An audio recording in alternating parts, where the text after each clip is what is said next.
Национальной идеей России может быть только патриотизм. Об этом Владимир Путин заявил на встрече с активом бизнес-сообщества. Президент подчеркнул, идея ни в коем случае не связана с работой партии или какой-то общественной структуры.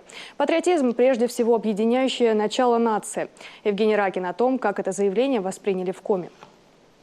Сила страны в единстве. А объединить нас может только одно – патриотизм. Вот главный посыл Владимира Путина на встрече с бизнес-активом.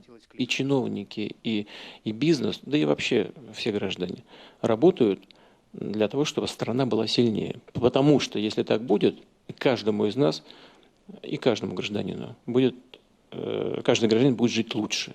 И достаток будет больше, и комфортнее будет, и так далее, и так далее, и так далее. Поэтому это и есть национальная идея. Президент подчеркнул, если мы хотим жить лучше, для этого нужно и самим прилагать усилия. Сидя на печи, не испечешь калачи. И неважно, чиновник ты, бизнесмен или рядовой гражданин, в той или иной мере, но от каждого из нас зависит общее благополучие. Взять, к примеру, зимний субботник в Коми. Результат показал, решать проблемы гораздо эффективнее сообща. По последним данным, которые у меня есть, по отзывам наших граждан, которые проживают в республике, коллеги, наш большинство в этом порыве. Нас большинство. И все те, кто на сегодняшний день пишет о том, что это правильное решение, необходимо личным примером показывать, как нужно, по сути дела, организовывать работу, вот это люди, которые просто достойны уважения. Поэтому еще раз говорю, нас большинство, и в этом наша сила. Патриотизм можно трактовать по-разному, однако в корне истинного понятия неизменны нравственные и политические принципы, любовь к отчизне и готовность к самопожертвованию ради ее блага. Патриотизм должен выражаться гордостью за свою родину, за большую или малую. И чтобы ей гордиться, нужно в первую очередь, конечно, вкладывать в нее силы, свои таланты, умения. Конечно, жертвовать своими частными интересами на благо нашей страны. Помогать родине. В чем? Ну, хотя бы это в дисциплине людей дальше. Участвовать в мероприятиях этих, что воспитание молодежи, чтобы они шли по верному пути. Определенные это убеждения, мой внутренний мир, мировоззрение.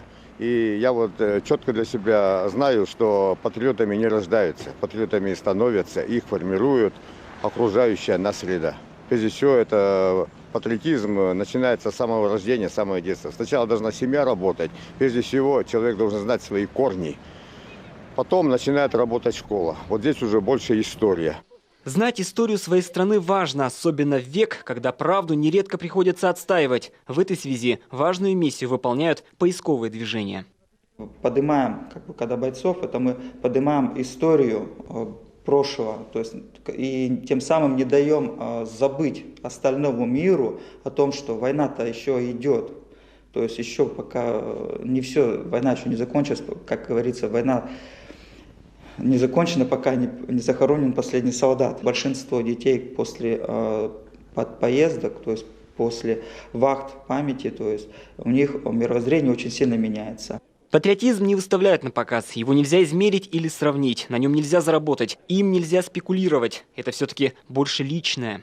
Патриотизм все-таки, наверное, это